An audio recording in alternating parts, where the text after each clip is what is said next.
A reminder, there is a Trump event in progress in Ohio. We're monitoring it for newsworthy moments.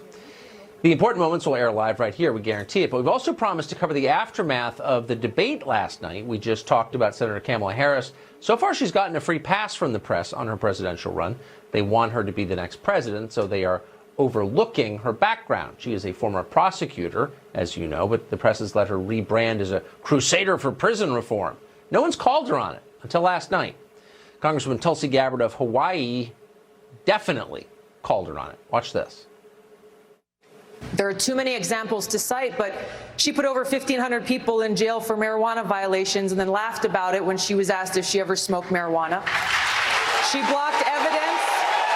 She blocked evidence that would have freed an innocent man from death row until the courts forced her to do so. She kept people in prison beyond their sentences to use them as cheap labor for the state of California. There is no excuse for that. And the people who suffered under your reign as prosecutor, you owe them an apology.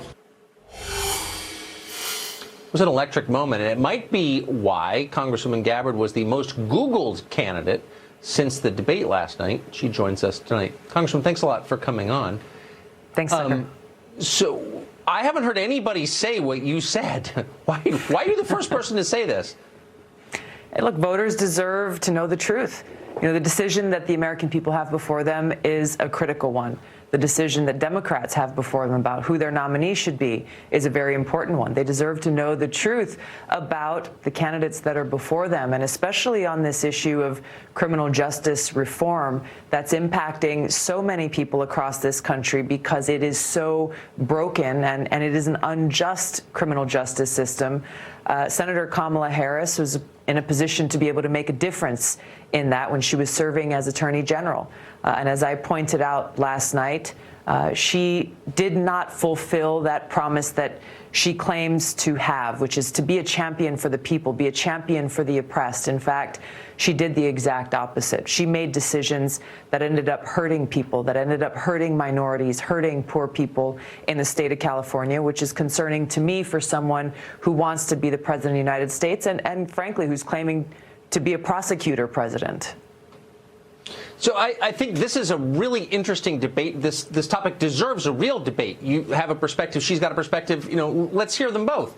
She would not engage with you. And that's what I found contemptible but also fascinating. Rather than rebut what you said, she dismissed you, and her spokesman later dismissed you even more savagely as a Putin apologist. What do you make of that? You know, a couple of things. First of all, what I was sharing was not a matter of opinion. These are widely reported facts and reports about her tenure as Attorney General in California, her career as a prosecutor. And we're not talking about something that happened, 30 years ago or 50 years ago. These are things that she did in her last job, just before she was elected as U.S. Senator, and she should be held to account for them. She's claimed to be very proud of this record, so answer for it. The voters deserve to know. But you're right.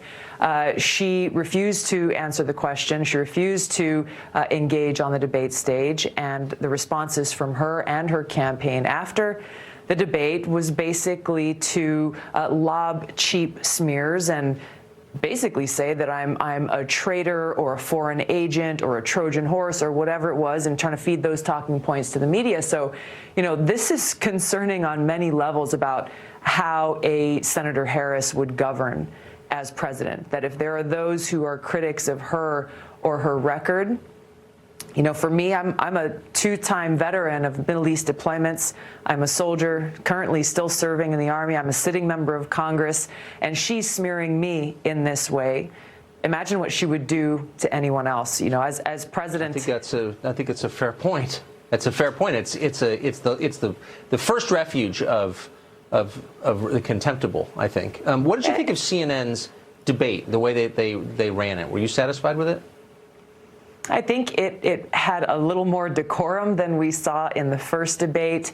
But, look, I wish there was a more fair and balanced approach in how every candidate would have the right amount of time to be able to address these important issues that we face. There are many of them. 60 seconds and 30 seconds are short periods of time to be able to dig into these issues. So this is where I'm looking forward to being able to continue to build the support for our campaign, to make it to the qualifications for the next debates in September and in October. Yeah, I mean, the one place you don't want to be in Washington is outside the status quo as you are. That's when you start getting it from all sides. Well, but you're is obviously this Tucker. This is a lot of the conversation around this and the things that we're talking about again really come down to valuing this role, this job of president, and that most responsibility of commander in chief, and appreciating the freedoms that we hold dear in this country.